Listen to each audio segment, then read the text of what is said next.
Coba orang kalau sowan Mbah Mun, yang berani di depan itu kan ya ketuanya atau jubirnya kan, yang merasa tidak pati pinter-pinter kan mesti di pojokan. Artinya sudut pandang seperti itu ya sah saja, apa? Sah saja. Makanya banyak sahabat yang jarang sowan Nabi, alasannya takut ganggu Nabi. Banyak yang sering sowan Nabi, alasannya seneng Nabi. Yang sowan ya seneng Nabi, yang nggak sowan alasannya seneng. Loh, Nabi itu tokoh, punya keluarga, punya anak. Kalau saya sering sowan berarti sering ganggu. Yang sering sowan dia alasan ini khazanah kita harus istifadah. Jadi zaman dulu dia biasa dua sahabat, yang satu milih mahabbah itu milih sering sowan, yang satu juga mahabbah milih tidak sering. Karena pertanyaannya bisa dibalik kan, sering sowan apa sering ganggu coba. Nabi Abedar, assalamualaikum. Nabi nimang cucunya, assalamualaikum. Ayo bener yang sowan apa bener yang enggak kalau seperti itu. Akhirnya terus diatur sedemikian rupa oleh Quran. Walau annahum sabaru hatta takhruja ilaihim lakana khairal lahum. Jadi sahabat kalau mau sowan Nabi ya nunggu di Sufah. Kalau Nabi keluar berarti milik publik. Sekali masuk ke dalam tidak ada berapa yang berani sowan. La tadkhulu buyutan Nabi illa ayyudzana lakum. Kalau soal sampai masuk dalam harus nunggu dipanggil. Karena sekali Nabi masuk dalam itu milik privat keluarga, milik istrinya, milik cucunya, milik keluarganya. Jadi Nabi sekali keluar ke ruang itu berarti milik publik. Itu terus jalan tengah. Karena kalau langsung masuk, bayangkan saya itu sering menyaksikan Mbah Mun habis ngaji 2,5 jam ngaji Jalalain, baru masuk assalamualaikum. Padahal yai mungkin mau ke kamar mandi, mau ini itu.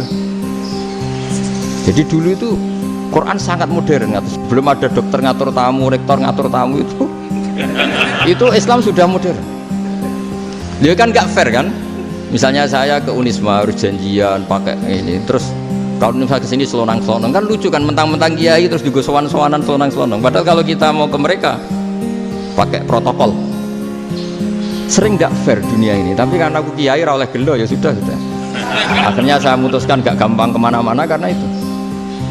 Saya sering didatangi ajudannya menteri, Gus mau ada tamu dari Jakarta tanggal ini mesti saya bilang mereka milih tanggal yang mereka kosong. Kok ndak mikir apa itu kosong, tak jawab ndak sebelum diatur bahasanya dan tawaduknya gitu. Akhirnya dibalik, datang lagi, Gus jam jenengan kosong apa kita menyesuaikan. Lah aku lagi di akhlak kata saya. Itu baru punya akhlak kata saya. Bukan masalah ini, bukan masalah gengsi ya. Saya sendiri tuh dolan ke alumni itu jarang, karena ya takut. Kiai kan yang nganggur, jam 9 nganggur, jam 10 nganggur. Bisa saja alumni itu kerja di pabrik, bisa saja yang latihan ekonomi di pasar. Sehingga kalau saya datang jam 9, iki kiai sing nilai santri ini, apa kiai sing ganggu santri. Nah karena orang ini melakukan rutin gak kok berpikir, pokoknya ini jenenge silaturahim. Mau nyerah kok berpikir, padahal kalau diangen-angen ini kiai yang nilai santri ini, apa kiai yang ganggu santri ini karena datang di jam kerja. Nah, bayangkan kalau kebenaran dulu itu dikawal oleh satu peradaban perang. Jadi Nabi sesuai diangen-angen Nabi. Perang Badar menang Nabi, perang Uhud menang wong kafir, perang ini gonta-ganti. Apapun itu yang penting satu kesimpulannya. Cara Rasulullah kesimpulannya satu. Orang tidak kober mikir kebenaran secara mengendapkan pikiran dengan pikiran jernih.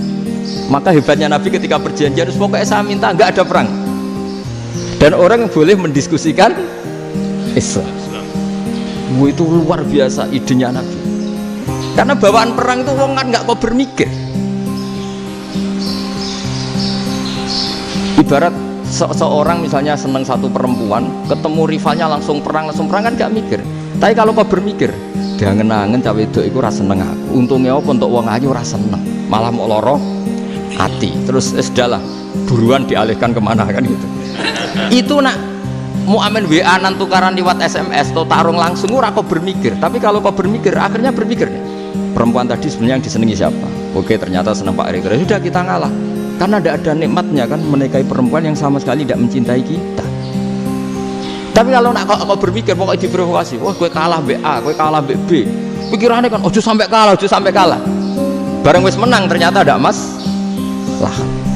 Nah bayangkan Islam itu seperti itu dulu, dipertarungkan. Doang Islam itu dinu aklin, agama yang diterima dengan akal sehat. Tapi sekarang ukurannya perang, yang menang berarti bener, yang menang bener, kan terus jadi repot. Itu Nabi tidak ingin, makanya Nabi ingin sudah nggak ada perang. Nah, makanya kata Imam Zuhri, fathul Islam terbaik adalah orang boleh diskusi tentang Islam dan tidak ada perang. Lagi-lagi penting, tidak perang itu penting, silmun itu penting, perdamaian itu. Setelah tidak ada perang, akhirnya fatafawadu fil hadis wal munazah, orang boleh diskusi apa saja, termasuk boleh adu polemik. Konsep satu Tuhan dan Tuhan banyak diperdebatkan.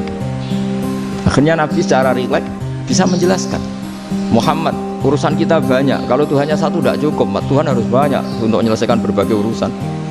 Ada Tuhan bagi rektorat, bagi ya, macam-macam kan. Ada Tuhan untuk ngurusi utang, ngurusi BPKB, macam-macam.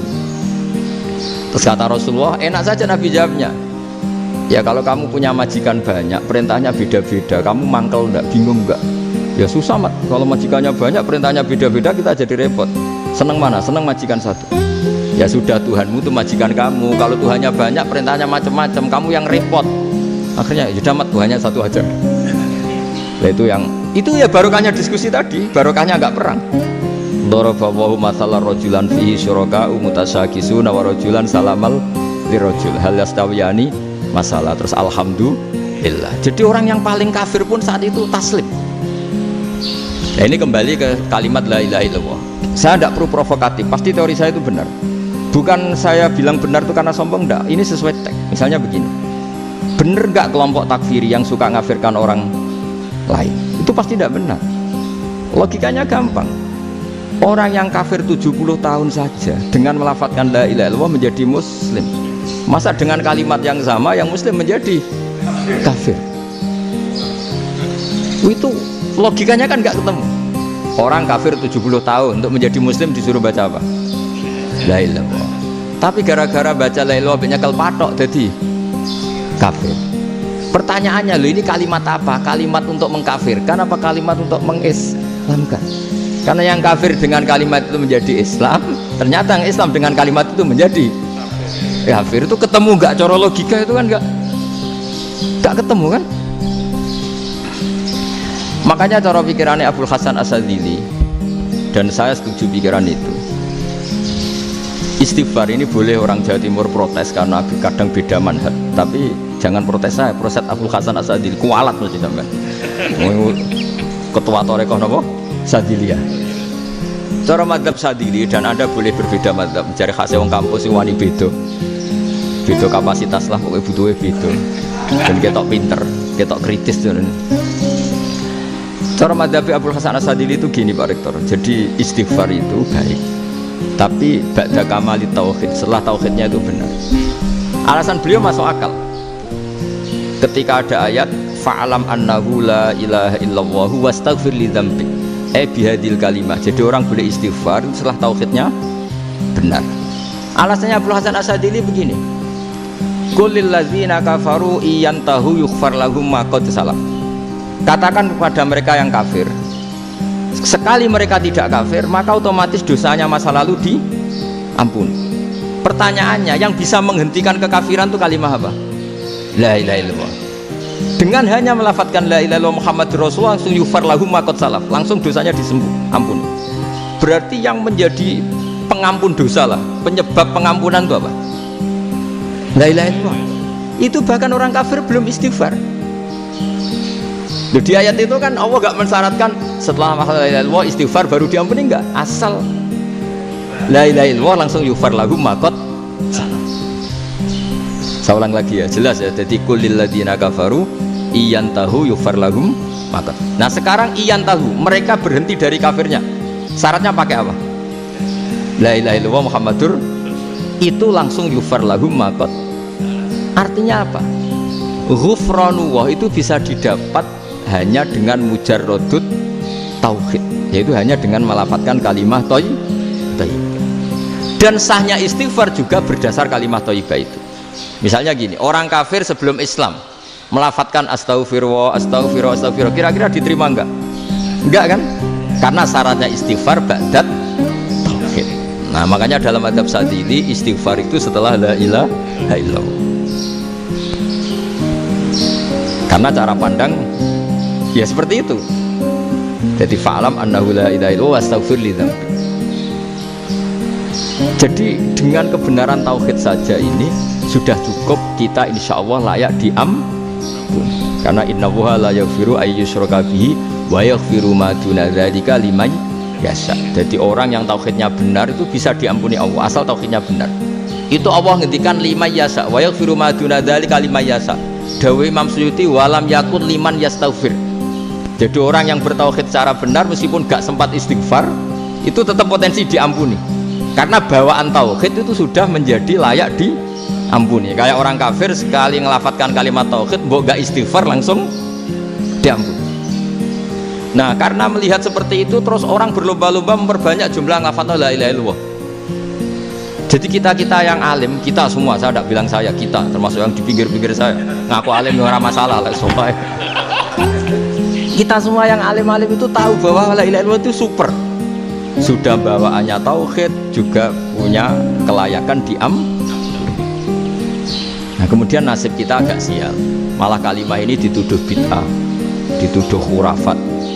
Mergo Nabi gak pernah tahlilan, Nabi gak pernah tahlilan. Kalau diartikan Nabi gak tahu maca la ilaha illallah, aneh gak kalimah ini.